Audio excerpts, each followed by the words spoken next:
Want to build your career with CMI confidence? It all starts with the tools at your fingertips. CMI creates workplaces full of inspiring leaders with its on-demand resources, network of mentors, and industry-leading accreditations. Search CMI Confidence today. This session is recorded and will be available on the CMI website and YouTube channel. Join the conversation by using the live chat box for your questions and comments. We'll answer as many as we can during the Q&A. Good afternoon, everyone, and welcome to Achieve Peak Performance Know Yourself digital event. My name is Mary Bolawale, and I am an event delivery coordinator at CMI. Don't forget to join the conversation by using the live chat box, and feel free to ask any questions you have for the speakers, and we'll answer as many as possible during the Q&A session. We have many interactive activities planned, so please participate in the polls throughout the event. I will now hand over to Nick O'Sullivan, companion of CMI, to begin today's event. Thanks, Mary. Thanks for introducing me. So my name's Nick O'Sullivan, and I firmly believe that leadership and management changes lives. Why? Because I've lived it, both good and bad. My career formerly included 13 years within the Royal Marines, 4 of which were within the Special Forces Group. And in that time, I conducted 2 tours of Afghanistan and was privileged enough to earn an MBE. My career these days includes advising and developing executive teams and boards and speaking to audiences on various aspects of leadership. And of course, as Mary mentioned, I'm a companion of the CMI, and that's so that I have more opportunity to help others maximise their potential to positively impact the lives of those around them. Now, I realise that may sound grandiose, but to me, that is genuinely what leadership and management is all about. What has been so fascinating and enjoyable for me as I go about my work is that I have opportunities to meet some really seriously impressive people from all walks of life.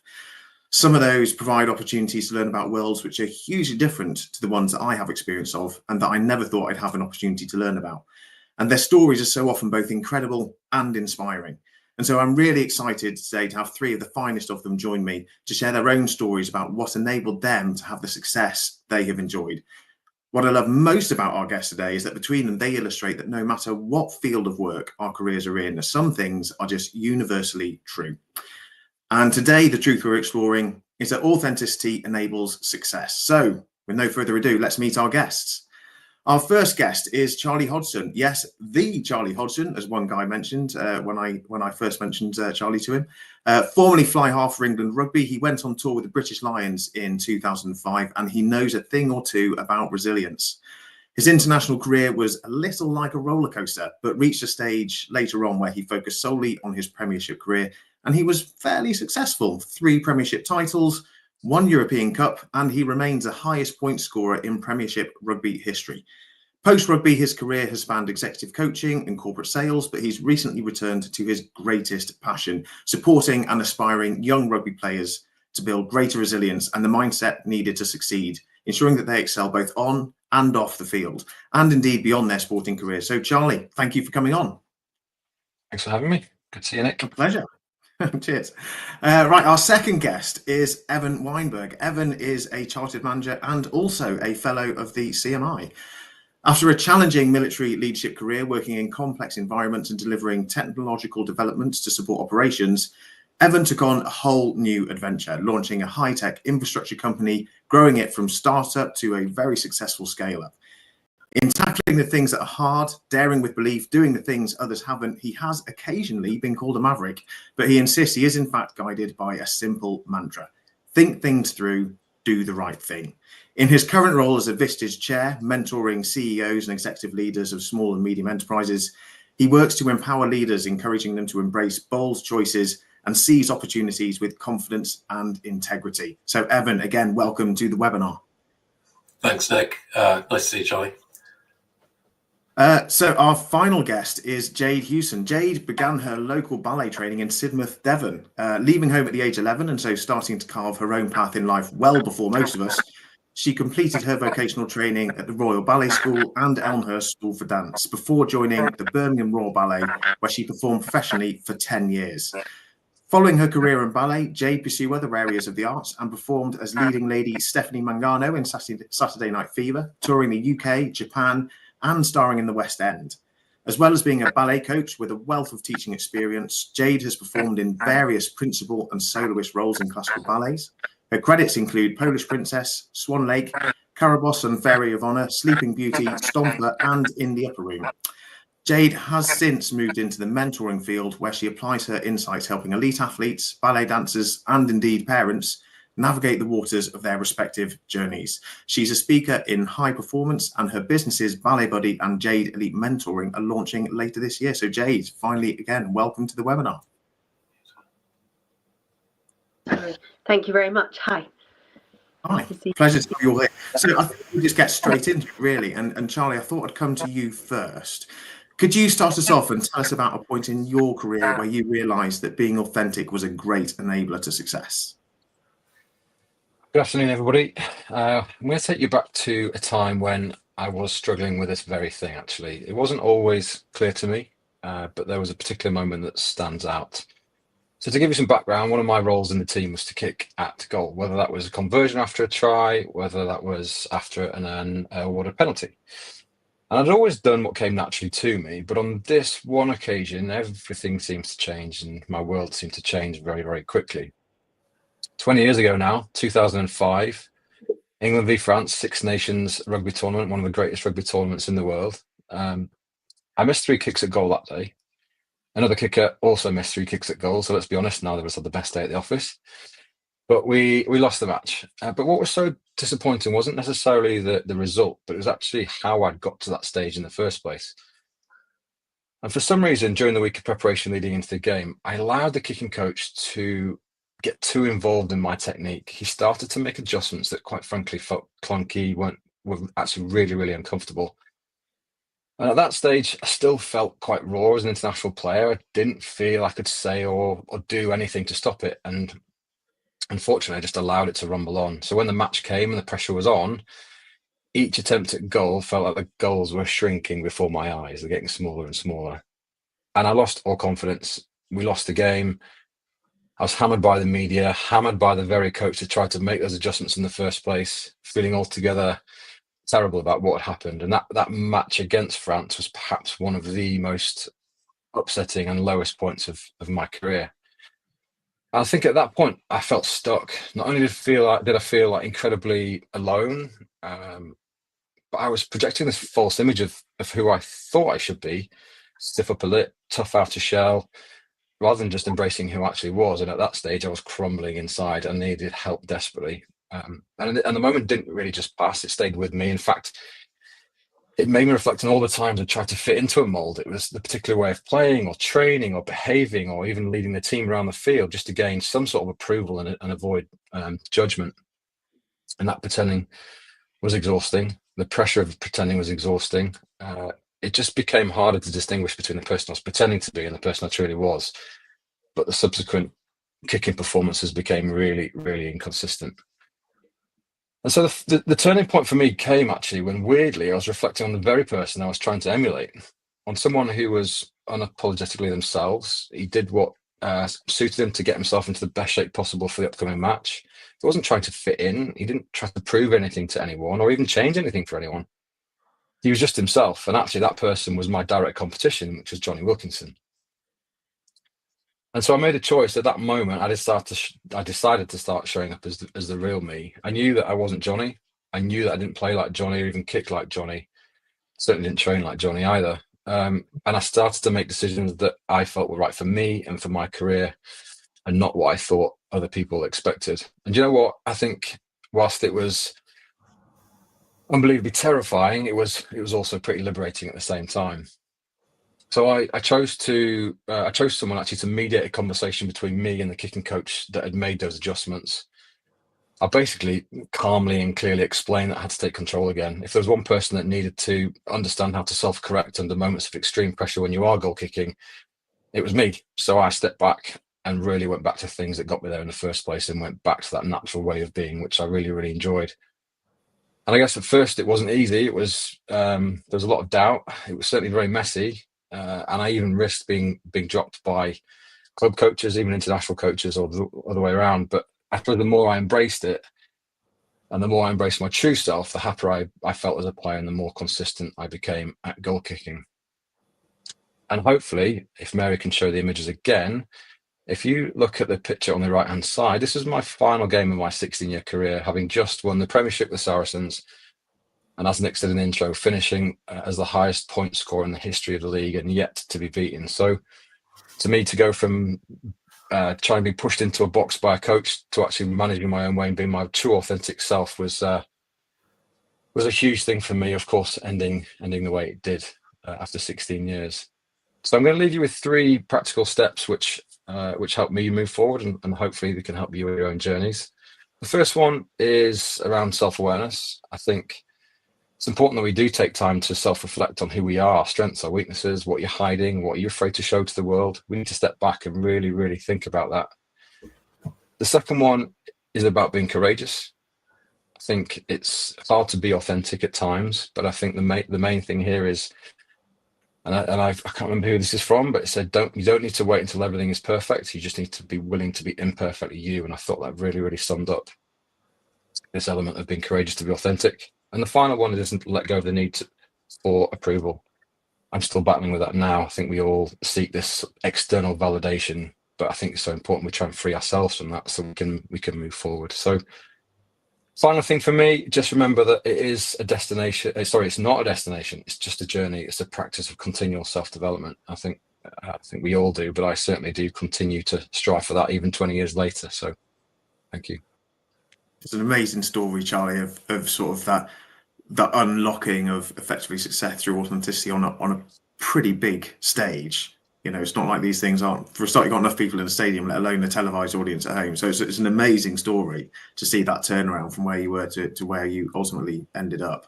Evan, we'll come to you next. How about you? What's your story of realizing success through authenticity? Thanks, Nick. And thanks, Charlie. That's a fascinating story. I mean, you've told it to me before, and every time I hear it, it resonates truly. And some of the things that you talked about actually come out in a different way through what I'm going to say. So for everybody that's listening, thanks for coming. I want you to know that my story isn't remarkable. I'm going to be talking about a thing that happened to me when I was in Baghdad while serving in the Air Force. But there'll be veterans on this call who've all had experienced situations similar and who have stories that are actually more interesting than mine. And if you're one of those people, I do apologize, and don't judge me. Okay, just listen to the story. I think it has some important lessons. I was asked to give an example of when being my true self made me a better leader, and this is just one of those examples. And in fact, it's how I have led both in the military and through scaling a startup. Anyway, so my story is about me in Baghdad. And the story begins with me jumping off the back of a Hercules with my bag and my weapon, and looking to find my way across the city to the other side of Baghdad, hopefully in a helicopter, safest way. Got off the plane and was told my helicopter isn't going to take me, it's broken, so go find your own way across Baghdad. Now, it's 2005, it's a very dangerous place, and simply getting your own way across a dangerous city, to me, seemed like an impossible objective. But stayed calm, drank some water, it was hot, met some fantastic people, asked the Americans to take me, they wouldn't because the helicopters were full, and I sat there and I just sat under the shade of a tree. I'm sitting under the shade of a tree, and I met up with a couple of British journalists who also wanted to go where I was going. Fantastic people who I've subsequently spoken to. Had wonderful few hours talking about things that were going on in Baghdad and things that they'd been to and seen and done, yada, yada. The long story is a little bit of a Dad's Army moment. A convoy pitches up, and I go and ask the sergeant who seems to be in charge, because he's telling people what to do, whether they could take me across the city. He says, absolutely, put your stuff in the back of the snatch wagon, everything will be grand. Just go and talk to the major just to confirm. It confirms, and I'm sitting there for hours. And I'd taken the 2 journalists with me, and we're sitting cramped in the back whilst there's 2 beautiful Range Rovers all armoured up in the front of us, in part of the convoy, but empty. And I said to them, they must be expecting somebody really important because they've got these beautiful cars. And anyway, we sat for about an hour and a half waiting, and eventually I got fed up and I went to ask, who are you waiting for? Because they said some arse who's just bugging off and not around. And then he saw my name badge, and in fact, they came to fetch me. And the moral of the story there was, always communicate a little bit more. And we were upgraded to the Range Rover, and the lads were able to go get something to eat as a treat whilst waiting for me. So everything worked out. Anyway, so I ride up at my place of duty in Baghdad, and it turns out it's quite a mad place. There's lots of stuff going on, and I've got an enormous amount of things to learn. But as I'm learning them, a few weeks in, there's mortars, there's bombs going off. There's lots of things happening. I get told that I'm going to be taking command of the Baghdad battalion as an Air Force officer, commanding a whole bunch of army people. And I'm not going to go into the reasons for that, but it was only for 3 weeks or whatever. But that was quite a time for me, actually. And I kind of sat there quietly, having been told this, and went, okay. And it's 700 people. There's a lot going on. There's a lot of danger, and there's a lot of things that have to get done, etc. So with the madness around me, I realized it couldn't be controlled. Timings of things were weird. Things were happening that needed responding to. Even if these things are unfamiliar to me, from any form of recognized norm. All right, so there's a bit of shock of capture going on around that. Trying to deal with it all was utterly consuming.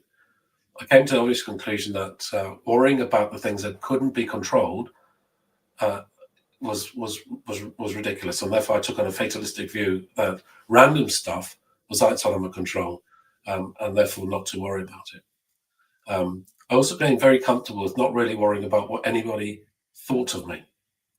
Okay, that's really important. I stopped worrying about what anybody thought of me, other than those that I was commanding, and of course me. I tried to be the best that I could be, and I wasn't worried about being judged. And that's an enormously important psychological step to make when you're in a difficult situation. This freed me up the needed capacity and allowed me to relax in a quite demanding, complex and dynamic role. It would have appeared to others, though, so criticism myself, that I became ice cold, dealing in the moment, calm and aware. I was able to think more clearly, allowing for a more detailed analysis and for a deeper understanding of the stuff I just didn't know and for the stuff I needed to learn. No bluff, no bullshit, no panic, just pure honesty with the situation, myself, and the people that I was serving. Being true to myself, this is important, made things much more manageable and enabled me to make good decisions when it really mattered the most it had ever mattered in my life. The inner process allowed me to be true to the people working with me and the people I was working for. I have to say that sometimes it got me into bother, but never into trouble. I've seen civilians and military people do things because they wanted to be seen by others as being good at what they do, thus measuring their outputs and responses against other people's perceptions of them, especially with those that are writing reports on them, i.e. they worried about what people were thinking of them. They were, in essence, pretending. For me, pretending just adds a layer of complexity, and I've never been clever enough to do this, so I didn't. Not sure that served my military career well, but it allowed me an almost childlike ability to tell the truth, and telling the truth was what my job was. Say it as it is, always polite and sure of my position. Just think it through and do the right thing, always. For those that know me, they know I've got an insane curiosity for the truth. This has sometimes put me at odds with at least someone around me, and it might manifest in a less than diplomatic interaction. It's either the truth or it isn't the truth. It's either the right thing to do or it isn't the right thing. I think you're getting the gist here. It's never bothered me if the answer was not, as long as it was an honest answer made with pure intent. And not all leaders, unfortunately, think this way. I've seen many leaders, okay? A few have really impressed me, which may come across as egotistical, but as me, it's just how I felt about them. In the era we live, we are constantly bombarded with messaging of how to live our lives, how to be better, and how to be like the people being placed on pedestals. I tell you, this can be confusing and tiring if you listen to my children. And actually, it's a waste of our precious time. And we only have so much time, so we should use it better. People see through faults, okay? And that's what I saw very clearly in these difficult environments. They see through it eventually, if not immediately.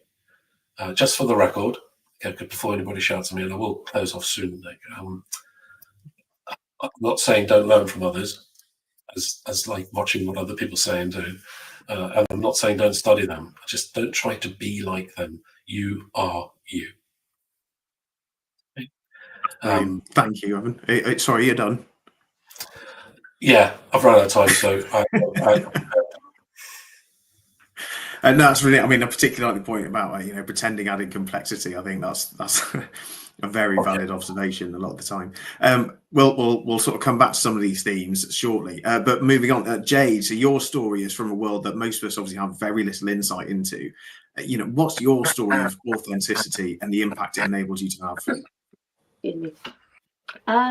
Well, to sort of give a little heads up on it, or backstory, I actually didn't really realize this was a story of authenticity until you enlightened me to it being one, because when we very first met, Nick, for some reason I told you this story, and then it really resonated with you, and it had a bigger sort of impact that you felt it could be shared and make a difference with. So and it's gotten me to think about it a bit more since you've said that, and actually I've learned a lot more from that experience, and actually how much of a milestone it was in many aspects of my life. Anyway, the story was I was quite fresh in the company, Birmingham Royal Ballet, so I was a newly professional ballet dancer, and I was on a nice steady pace of how my career was going, and like Charlie, still very raw though, and there was a choreographer coming in from New York, and since I joined the company, I must have only been 3 years in, we hadn't had any outside people come in, so this was a big deal, and we all got workshops. We had a workshop, and it was essentially an audition within our own company, and to my pleasant surprise, I was chosen. And for me, that was really big kudos, because obviously we have our own staff and our own director and people who would cast us in their pieces, but to have an outside eye come in and see something in me felt like, oh, this was an advantage, this was an opportunity, and that was really cool. Anyway, the company would do this, it was called mid-scale tour, and the company would go north, split in half would go north, half would go south, and it was just a 2-week short tour in the middle of our season. And the idea of it was to take sort of an elite level classical ballet company to broader audiences in the country, in smaller places in the country that wouldn't necessarily usually get access to that level of theatre. And for the dancers, it was a really lovely opportunity to get to do sort of roles that they perhaps wouldn't do on the main stage. This piece, and we would take two totally different setups. So, and it was a triple bill, so it would be 3 short ballets in one night. I was going north, but this piece that the choreographer was setting was going south, because I was already cast in some other pieces. So disappointingly, I was like, oh, I'm not going to get to perform it. However, that piece was going to come back and be put on the main stage in the following season. No, we did take it on tour the following season, but I think we might have done it in the May just following as well. So I missed all the rehearsals because I was next door rehearsing for our pieces, and it was a creation process. It was a brand new piece. So it was when that's the case, there's a lot that director stylistically is giving, and other than just the steps, it's a lot of nuance that goes into it. So I was missing all of that. We finished the mid-scale tour, and again, to my pleasant surprise, when it was coming back onto the main stage, the choreographer had requested personally that, because it wasn't just me who this had happened to, that myself and a senior principal male dancer at the time, she'd like us to go on. And I think it was only maybe a week or 2 weeks after we'd come back to stage it. So long story short, we got up to scratch with the piece, and we had one studio run, and then we were going to be doing the general rehearsal, which is essentially a dress rehearsal for everyone, so costume, lighting, everything. And then the next day was show. So did my first studio run, and the choreographer said, well done everyone, please will you speak with your alternative cast member and get them to give you as much insight as possible, really talk through the whole thing, because how she particularly worked was very much, it was a collaborative process between the casts, so it wasn't everyone was kind of creating together. And anyway, the person who was my first cast was like, no, I'm not going to do the accent because it'll give away a bit who she is if anyone I know has watched, but she was like, no, it's too much, like the piece is going to be way more subtle, it's lyrical, you're putting too much into it. Now, one of my sort of fortes as a dancer was jumping and turning, and I was musical and had dance quality, and I could do the subtleties, but that was like my thing. I liked to be kind of gusto and punchy. And she was like, it's meant to be da-da-da-da. And in her defense, when she performed the role, it was much more that. So I think it probably came from a correct place. And I was like, oh my gosh, okay. Ooh. So the next day was the general run. And it was the first time any of the other staff members in the company seeing it, and peers watch as well, who aren't in the piece, they'll be watching, and the choreographer was watching. And I ran the piece, and I could tell that I couldn't quite get the steps right. Like, it was fumbly, it was bad. I looked like a student. I didn't look great, and I could feel it. The next morning in class, the ballet master came up to me, who also was the ballet master for that piece. And he was like, again, I want to do the accent. It's like, no, it's Jessica is not, she's concerned about it, and we might not put you on. It wasn't good enough. And I've never, ever experienced something, I mean, he said it nicely. I think it was like, we're just a bit concerned that, and I remember just being utterly devastated and just had this drop. And I'd had disappointments, I'd had stuff, and had been really always resilient through things. It was a life of sort of criticism and corrections and stuff, that was okay. But there was something about this that landed differently. It was more personally, I think it was on an emotional level deeper. And he said, so what we're going to do is between after the between shows today or something, so show's already on, you're going to have a private rehearsal with the notator, who's like a repetiteur who was on the piece, and we'll just go through things and see if you're ready.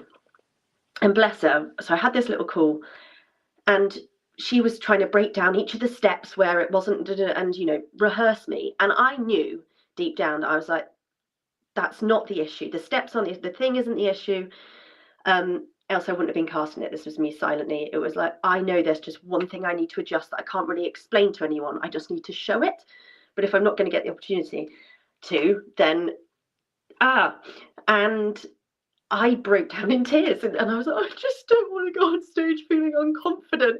And bless her, she cried with me. She was really lovely. She was really empathetic, and I could tell she really felt it was really real. And that was the truth. And I never experienced that. I mean, I'm not talking nerves or self-doubt or other things, but like pure lack of confidence. Because this part of me that I'd never sort of danced that way before or been exposed itself, and it was really, really unnerving. Anyway, I think I can't remember how it went, but I must have addressed it in that studio a bit and done some bits, and she'd been like, oh, that's better, not really explaining what I'd done differently, but just knowing that I was like, screw it, I'm going to go back to my old way and let's go for it. So she'd obviously gone back and gone, give her a go, let's put her on. Next day was my show. I think it must have been Saturday night, and I just forgot everything I'd done in the rehearsals. It was my only rehearsal, so essentially I kind of went out cold on stage, and in how I was going to approach it. And I just did it, and it wasn't perfect, but it was way more authentic, way better, and worthy of, it was absolutely passable at least. And actually I had some nice feedback from audience members as well. And I got back to the dressing room, kind of wondering what anyone would think, and ballet mistress would always come back, give notes, whatever. She comes in, oh, you brought that right up. Oh, that's amazing. It was so much better. And then the repetiteur who'd privately coached me came in and was like so happy for me. She's like, oh, it was so much better. It was brilliant. Da, da, da. And it was like, oh, okay, wow. And that was the nugget of the story that I'd sort of shared with Nick at the time. And Nick had pulled out that it was basically me trusting my own self. not dissimilar to Charlie in the sense of not letting someone else's sort of approach take over and cloud my own judgment as well. But sort of either side of that story, I've learned quite a lot about why it was so pivotal. And yeah, it was definitely a real example of how when we really do lose our authentic self and hand over the reins to somebody else entirely, confidence, like proper confidence in what we're doing, goes. Along with it goes our ability. And once the confidence goes, then you're not putting the power into the bits, the things that you need to do to make them work. So yeah, that was my story.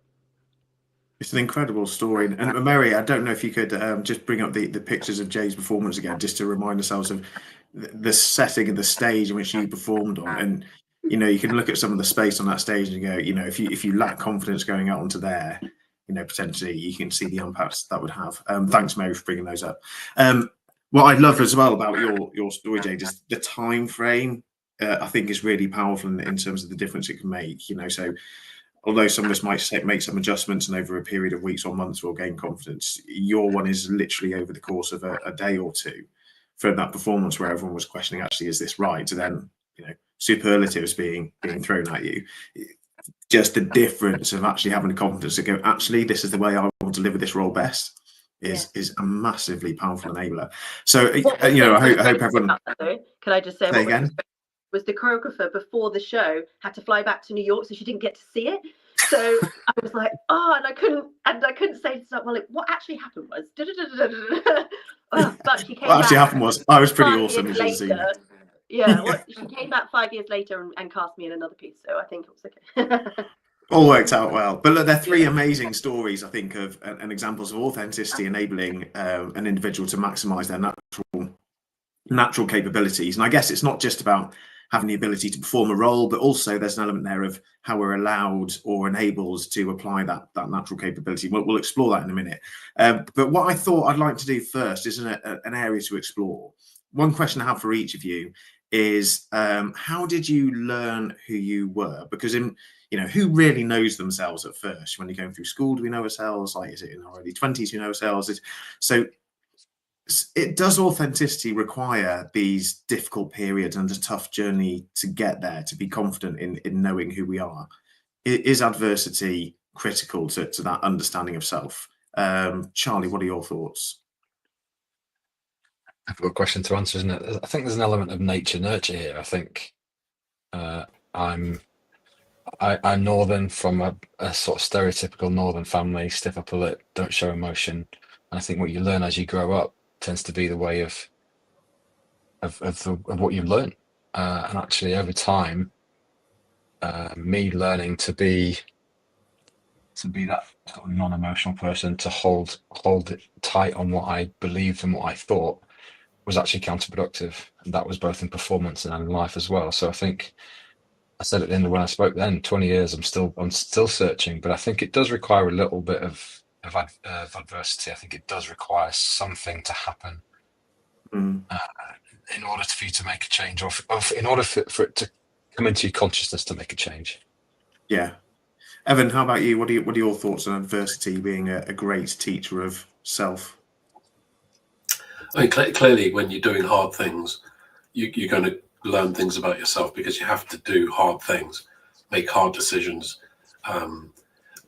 One of the things that's come across from Jade and Charlie talking is how people in their chain who could make decisions about their futures were affecting their performance. And I think that's really important from a leadership perspective of those aspiring leaders on this call, is that the effect that we have on people when you're senior to them is immense. It's immense. I could have told a story about somebody who had an enormous effect on me, who I contacted recently, 35 years later, and he couldn't remember me. Okay, and it's quite funny. We had a really funny conversation, like ha funny, not weird funny. And you know, he did something, and it had a massively positive effect on me in an adverse, situation, and I learned from that. The story I told you about in Iraq, I was given huge backup by the general that I was working directly for. And that enabled me to form the way that I think. But actually, I think it's a bit of nature and it's a bit of nurture. I think I've always been the way that I am. I've always been curious. I've always been very, very, very aggressive about not allowing the wrong thing to be understood. And I think that just points me down. And also my career enabled me to be that way. I was allowed to be slightly avant-garde because of what I was doing. Okay, and that with good leadership and some bad leadership too, just it grows up. I had a really good conversation with an old colleague recently. He says, by the time you're 30, you're pretty much who you're going to be for the rest of your life, other than academic learning of things, your natural response to stuff. And I argue then, and he wasn't having any of it. But the point being, the question is, does adversity make you more capable of being better? I think everything in your life that you encounter every day, it teaches you who you are. So long as you've got a good compass and you know where you're heading as an individual, and you know who you are as an individual, and what will I tolerate, what will I not tolerate? Will I hear that? Won't I hear that? You just know who you are, and then you fit into that position of, and I'll go back to this: be yourself, but always be polite, never be rude. A good point. Jade, what's your view on adversity being a teacher of self and a means of getting us to know ourselves? My view is complex because nature of my thinking is that I'll take the questions and I'll look at it on loads of different branches. But ultimately, I think in my own experience, what I can speak to is that that's definitely been the case. Whether it should be the case and part of the adversity and turning and sort of authenticity coming out of that is that you can learn to dilute maybe, or how to manage the extremity of the adversity that it has to, and its impact on, and how bad it is to have to get you to that point, and how you then can maintain being authentic moving forward. What I mean by that is sometimes things get so desperate that and adversity is so big that yes, you're sort of forced to be authentic, to basically prioritize yourself, isn't it? Say we talk about health, and I think, but the point is sort of maintaining that authenticity when you say, then as an analogy, begin to get better. It's like, okay, it can be a really good main teacher, but from that point on now, how can I avoid the adversity being that great that that's the only way I can be my authentic self? Because then you're just constantly going to be creating big problems to solve, to prove that you're your authentic self. It's like, be your authentic self, and then know what that feels like, and then build the resilience of holding yourself in that authenticity going through, so that you know, and then use the big adversity moments as an example of, I've actually done worse. It might have been in different clothing, but if I can be authentic through that and get myself out of that, I can cope with a bit of discomfort and stay authentic as I go forward. I mean, certainly in my experience, I found adversity to be a great deal, almost a bit like Guess Who. It turns out I'm not that one, or that one, and gradually over time you sort of get a better idea of, okay, this is who I am, and that's what works well for me. And then next time I get into a big challenging situation, I go, I know what kind of responses I am good at, and if I respond that way, I'll be more likely to be successful. Alternatively, if it requires a response of a different type, I'm probably not the right person to be leading the response on this one. So I always found adversity a really powerful teacher, and I think that was true for your story as well, Charlie. You learned which way didn't work for you, which enabled you to have the confidence and the courage effectively to go back in and have that difficult conversation to go, actually, you need to support me being like this, because this is actually what works for me. A kind of a linked question then to the adversity one is, if adversity is helpful for us to know ourselves and be authentic, and as long as we can retain the perspective to look at the adverse things as opportunities to learn more about ourselves, to what extent is resilience required to help us seize these opportunities, to grasp these insights of who we are? Is resilience a key part of enabling authenticity Evan, we'll come to you first this time. Interesting question. I have an interesting perspective on resilience. Okay, and so some people on this call might disagree with what I'm about to say. You being one of them, I suspect. But resilience is a thing that people talk about now more than ever. But I think it's something that is innate in everybody all the time. And I say this from the perspective of having been in places where people have to deal with some really messed up stuff, okay, and they get on with it. It always staggeringly, for me, when I watch disasters on TV and the news, and then they come across as differently from the people that are actually on the ground. But you see people getting on with their lives and doing stuff that is pretty extraordinary. And you go, wow, that is amazing. I think people inherently have the ability to be resilient. Because if we weren't, our forefathers, we just wouldn't be here, would we? Because they lived a much tougher life than we live now. And so, I may have gone a little bit off topic here, but in terms of resilience and who you are, I mean, you've got to be brave to stand up, as Jay did. You've got to be brave, like Charlie did. There's a lot at stake for both of them. In those moments of saying, no, I don't want to do it like that. And I want to do it differently, and then going away and doing it differently and then doing it well. Resilience is how you stand up to events that happen to you in the moment, right? I think courage in terms of Charlie and Jade's, stand up to the person who doesn't want to. For me, running and behaving in a way that, and saying the things that I believed were the right things to say, regardless of whether other people thought they were the right things to say, and having the effect that I wanted to have. And also, I think in resilient terms, when you're putting people under a lot of pressure over a long period of time, their ability to cope with that pressure at some point disappears, which is why having people to talk to is so important. Having trusted people that Jade and Charlie went to say, I need help here to help me through this process, to get what I want at the other end of it. Or I just need help because I'm not coping. Yeah, I mean, it's a brilliant point you raise about the benefits of having a dialogue around actually that, although this is what you're encouraging me to be, this is actually the way I think works best, and just being willing to have that discussion.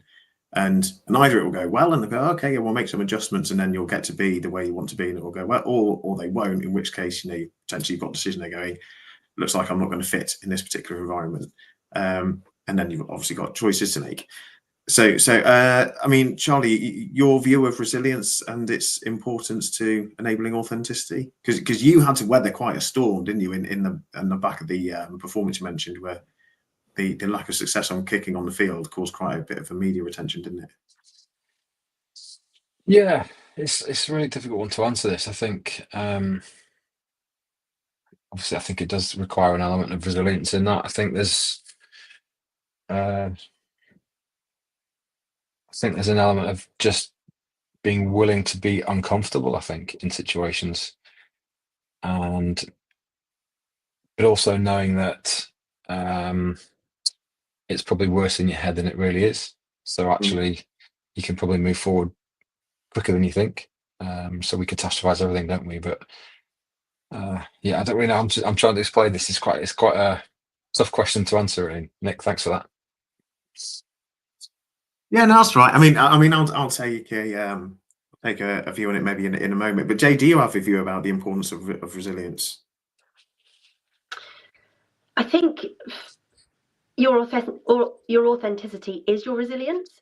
If you can always be in your authentic self, then whatever the weather, and if in an ideal world, if you can purely be present all the time and be in your authentic self and leading with that sort of like inner GPS, that is your resilience in that sense.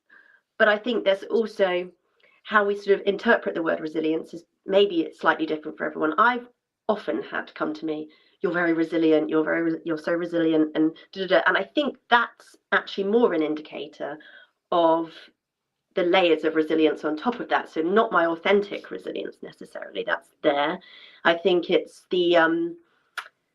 it's sometimes getting through adverse times or dealing with specific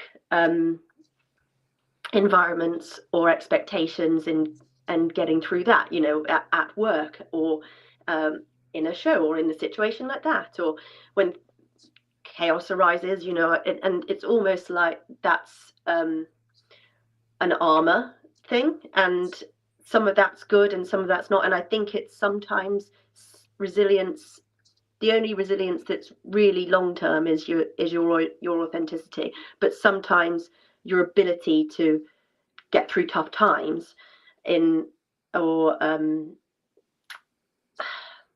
cope when other people would find something quite difficult in the workplace, say, is maybe more short term and isn't really the positive resilience. It's definitely got its place and it should be credited, but it's not to be expected all the time, because I think you can start wearing that as an identity and then feel that you sort of then lose your authentic resilience, because you then start feeling like I have to be the one that always copes, or I have to be and then you become a martyr, or then you kind of can burn yourself out, and you start people pleasing because you're kind of adopting these identities. So I think resilience in its place is it can become a bit of a trap. Yeah, I mean, certainly for me, I'm going to go back to my sort of Guess Who example again. So we're, you know, I definitely had experience throughout my career. The more frequently the painful ones were early on. I like to think I learned fairly quickly. But, you know, after I had the first difficult experience, I could have been like, oh, do you know what? I'm not going to stick my neck out again because that was really uncomfortable. So I'll just play it safe from here on in. In which case I wouldn't have got to knock down any more Guess Who characters to figure out who I was. So I kept having to be willing, I think, if people have mentioned, to go, okay, let's try a couple of, oh, no, it turns out I'm not that either. But each time I had those painful experiences, the clarity over who I was, what worked well for me, improved. And we've had a great comment from Loretta, I apologize if I don't pronounce her surname correctly, Loretta Lingite.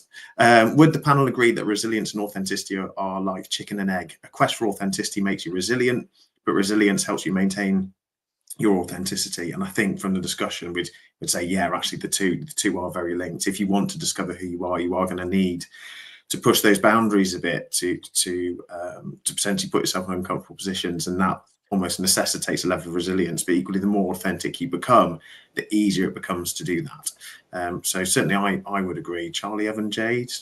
Yeah. I kind of agree, but also I think people need to put this in perspective that whatever you're happy with, how you feel is the true authentic you. And again, just never compare your response with somebody else's response and go, I wish, say the following: I could never do that. They're really good at that, and appreciate when people are good at something, but don't beat yourself up because you could never do that. Okay, and therefore be comfortable in your own skin about knowing what you're good at.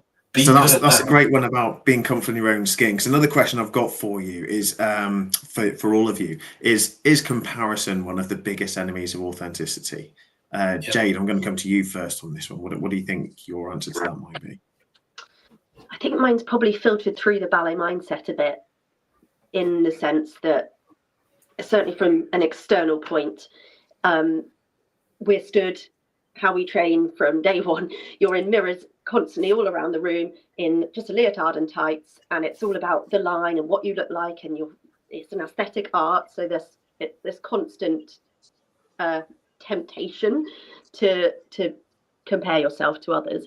And then of course there is the competitive element to it, but it's subjective. So comparison was always a tricky one there, and I think it definitely is something that can be a great challenger to the authentic self and the resilience there, particularly when it's driven by, in my case, a teacher who seems to have a favorite in the class or something. So it's sort of driving to that someone is better than you.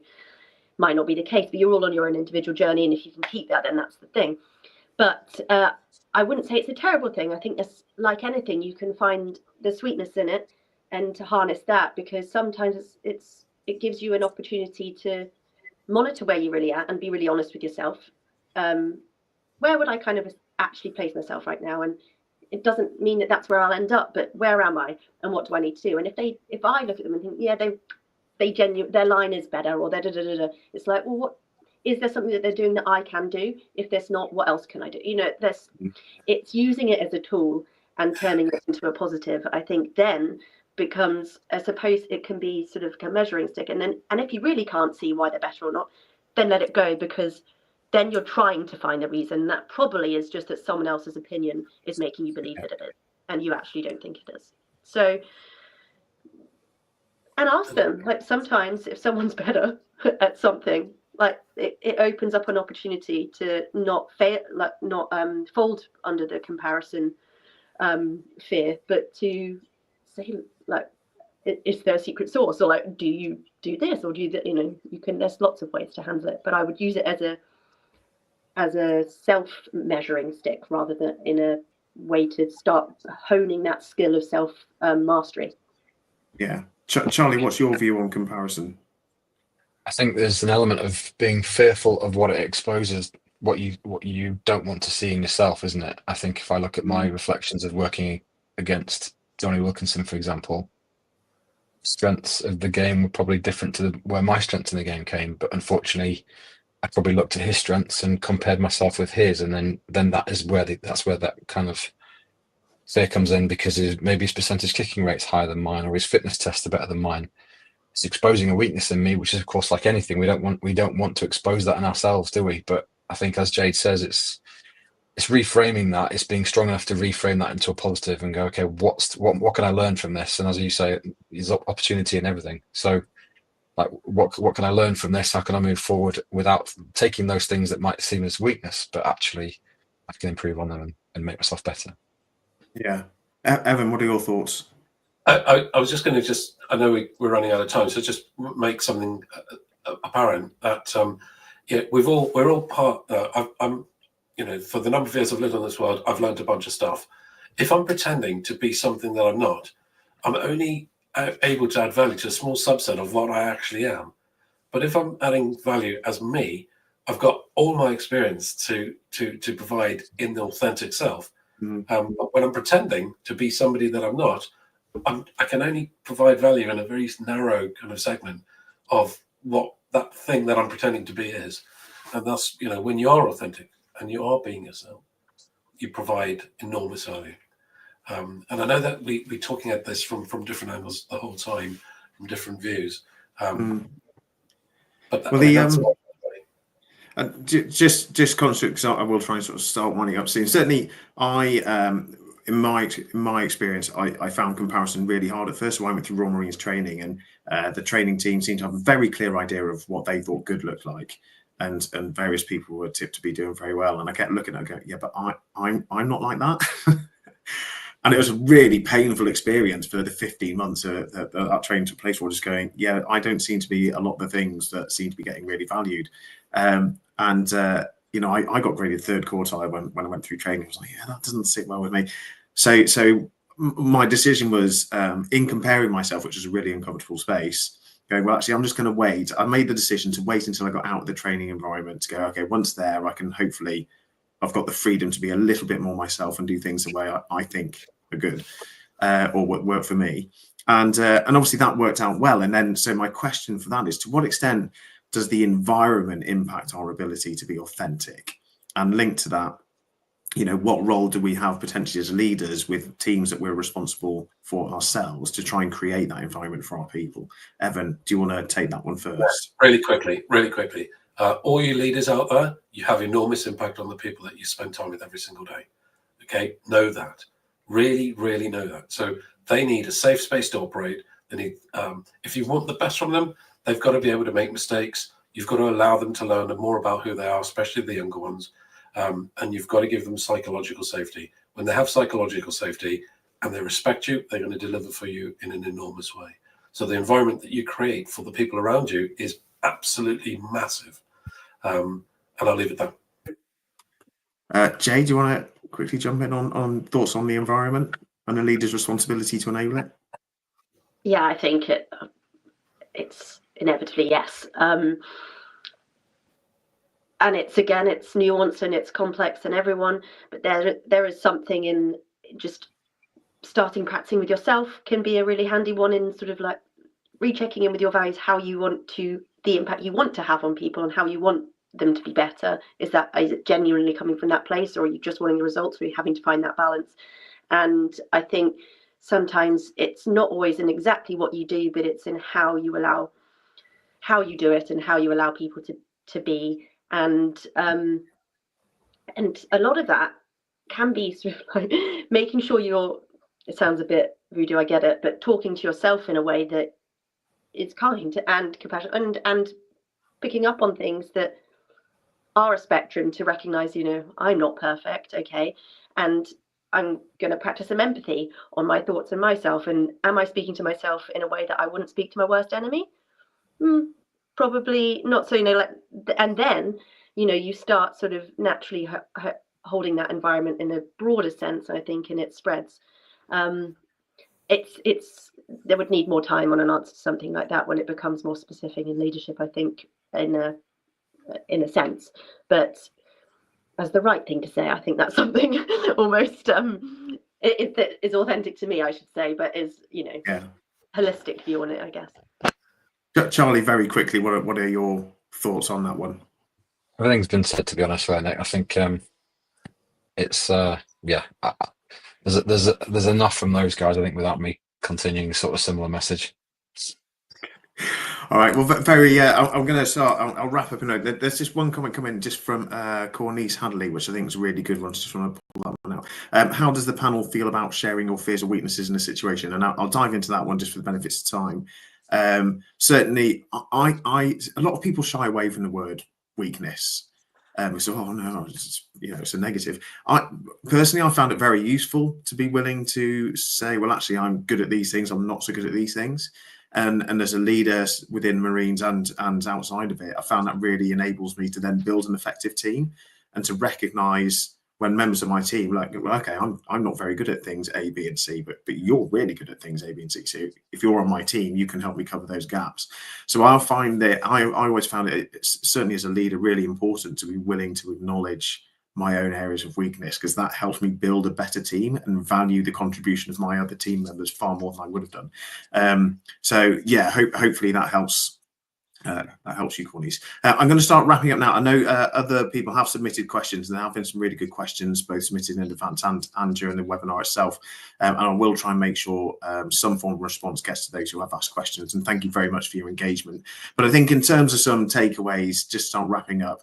I think what has become really apparent is that being authentic does maximize chances of success, be it in the sporting world, the performing arts world, military world, business world. Authenticity really does enable our ability to apply our best selves and therefore get our best results. Learning who we are, though, is not always a smooth process, and we all need to push our boundaries to learn who we are and what it is we can and can't do well. And obviously knowing that, as I just mentioned, helps us build better teams. Resilience definitely helps, and perspective aids resilience. Are we going to see these hard times as knockbacks, and that's going to put us off doing it again and exposing ourselves to discomfort again? Or actually we're going to see them as opportunities to learn that we're going to take and apply to the next situation and gradually reduce the incidence of hard times and gradually get better and better at setting the conditions for success. And obviously, if you're in a leadership role, leaders play a really key part in creating the conditions for authenticity. There is potentially a whole nother chat, and we could do potentially a whole nother webinar on this one about leaders potentially needing to be prepared to act when we see that actually we haven't got quite the right people in the right team, or the environment's not quite right for some of our people, and needing to make those changes. And that again can often require courage. But look, we'll be sending out a summary of the key points from today's discussion separately, so please don't worry if you didn't get all of those down. But as we wrap up, I would just like to thank our three guests, Charlie, Evan and Jade, for their time. So Charlie, Evan, Jade, thank you very much for joining us. And just so you guys are aware, I actually met our guests today, as they're all excellent professional speakers with some amazing stories, as I'm sure you've gathered, around personal and professional growth, resilience, well-being, and achieving success in the highest levels of their field. So if you think your team or organisation might benefit from hearing more about their incredible stories, then please do feel free to contact them and see if they can add value to your team or organisation. Aside from that, I hope the event has been enjoyable, first and foremost, but that you also have gained both some insight and confidence to make your own journeys of self-discovery and awareness, so that you can be happier and a more authentic you. So I'll now hand back to Mary just to close things up. Thank you very much for tuning in. And that's it for today's session. Thank you so much to our host, Nick, and our speakers, Charlie, Evan, and Jade, for your insight and expertise. Please take a moment to explore the platform and use the 30 minutes networking session to interact with other attendees. Stay tuned to hear more about CMI membership, and thank you for joining us. Don't forget, as a CMI member, you can find the latest management and leadership insights at managers.org.uk. If you're not yet a member, join our community to discover CMI Confidence with on-demand resources, our network of mentors, and industry-leading accreditations.